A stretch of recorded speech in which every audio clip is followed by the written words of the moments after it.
Assalamualaikum warahmatullahi wabarakatuh. Shalom, Om Swastiastu, Namo Buddhaya, salam kebajikan untuk kita semua.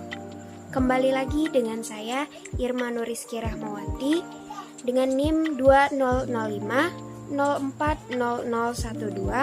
mahasiswa Ilmu Hukum, Fakultas Ilmu Sosial dan Ilmu Politik, Universitas Maritim Raja Ali Haji. Nah, dalam sengketa tata usaha negara yang diperiksa oleh hakim di Peradilan Tata Usaha Negara, hakim wajib menjatuhkan putusan kepada pihak penggugat maupun tergugat yang bersengketa. Akan tetapi, apabila terjadi kesalahan di dalam putusan hakim tersebut, maka putusan tersebut terkadang tidak sesuai dengan penerapan dasar hukum di dalam putusan tersebut. Jadi, untuk memperbaiki adanya kekeliruan pada putusan, maka perlu adanya alat atau sarana hukum untuk dapat memperbaiki putusan tersebut. Nah, alat atau sarana hukum di sini dinamakan dengan upaya hukum. Jadi, upaya hukum adalah alat atau sarana hukum untuk memperbaiki adanya kekeliruan pada putusan pengadilan. Nah, upaya hukum ini dapat ditempuh terhadap putusan pengadilan yang belum memperoleh kekuatan hukum tetap. Nah, upaya hukum juga merupakan suatu usaha bagi setiap pribadi yang merasa dirugikan haknya untuk memperoleh perlindungan dan kepastian hukum. Di dalam upaya hukum ini dibagi menjadi dua, yaitu ada upaya hukum biasa dan ada upaya hukum luar biasa. Nah, di video kali ini saya akan menjelaskan terlebih dahulu apa saja yang termasuk dalam upaya hukum biasa.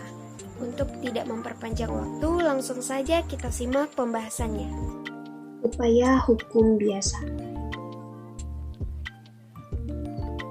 Pertama-tama kita harus mengetahui terlebih dahulu apa yang dimaksud dengan upaya hukum biasa.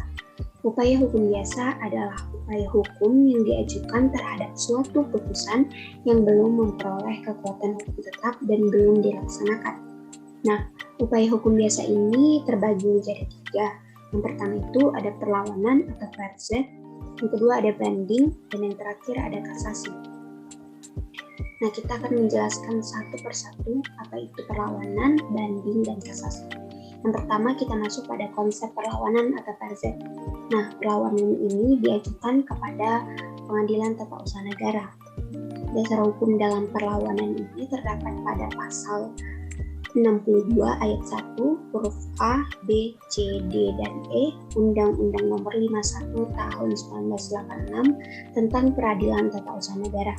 Nah, yang dimaksud dengan perlawanan di sini adalah upaya hukum terhadap penetapan yang diputuskan oleh ketua pengadilan dalam rapat permusyawaratan atau prosedur dispisal. Nah, perlawanan yang diajukan oleh penggugat terhadap penetapan dispisal tersebut pada dasarnya membantah alasan-alasan yang digunakan oleh ketua pengadilan. Dalam hal ini, penggugat harus mampu membuktikan bahwa alasan-alasan yang digunakan oleh ketua pengadilan itu berdasar dan didukung oleh bukti-bukti yang akurat, sehingga kebenarannya pun patut dipertanyakan. Selanjutnya kita masuk pada prosedur dalam mengajukan perlawanan atau verset. Nah, dasar hukum dalam prosedur ini dimaksud pada pasal 129 ayat 1 HIR.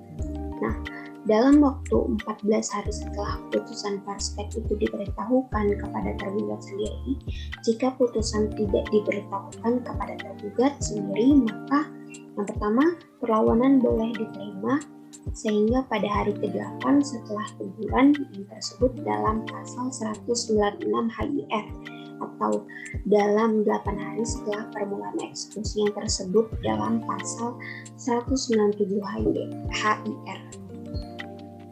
Selanjutnya kita masuk pada konsep banding. Nah, banding ini diajukan ke Pengadilan Tinggi Tata Usaha Negara. Nah, dasar hukum dalam banding ini terdapat pada pasal 122 sampai dengan 130 Undang-Undang Nomor 51 Tahun 1986 tentang Peradilan Tata Usaha Negara.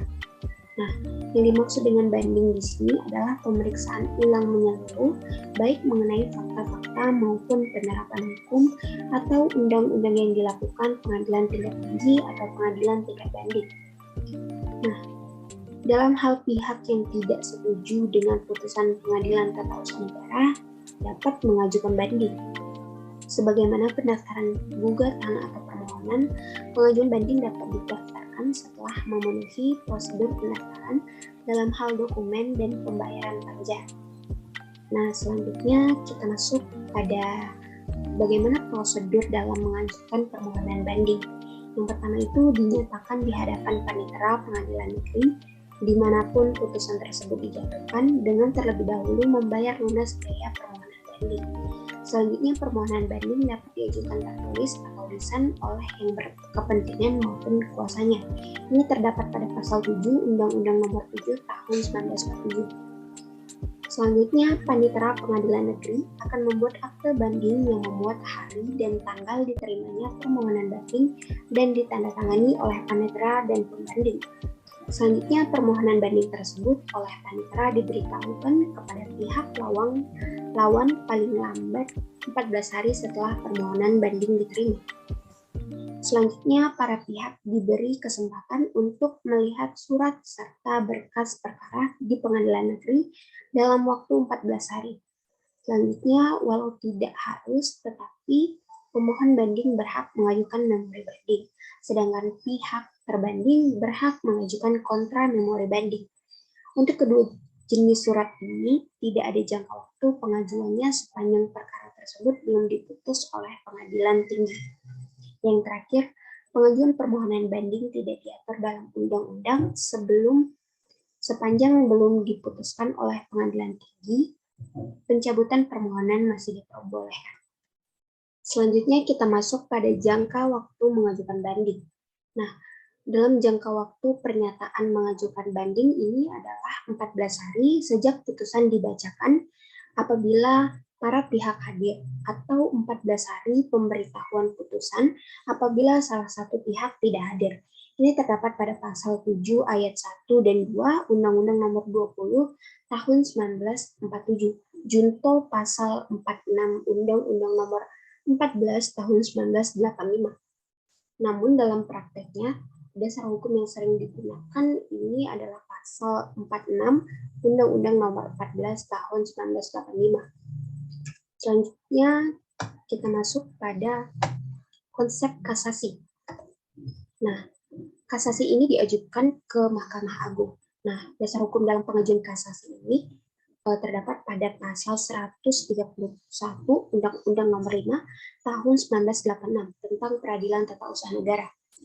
Selain itu juga merujuk pada pasal 55 ayat 2 junto pasal 46 ayat 1 Undang-Undang Nomor 14 Tahun 1985 tentang Mahkamah Agung.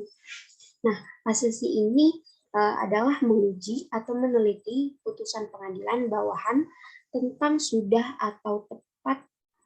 tepat atau tidaknya penerapan hukum yang dilakukan terhadap kasus yang bersangkutan yang duduk perkaranya telah ditetapkan oleh pengadilan bawahan tersebut. Nah, selanjutnya kita masuk pada prosedur mengajukan permohonan kasasi. Yang pertama itu, permohonan kasasi disampaikan oleh pihak yang berhak, baik secara tertulis atau lisan, kepada panitera pengadilan negeri yang memutus perkara tersebut dengan melunasi biaya kasasi. Selanjutnya, pengadilan negeri akan mencatat permohonan kasasi dalam buku daftar dan hari itu juga membuat akta permohonan kasasi yang dilampirkan pada berkas. Ini terdapat pada pasal 46 ayat 3 Undang-Undang Nomor 14 Tahun 1985.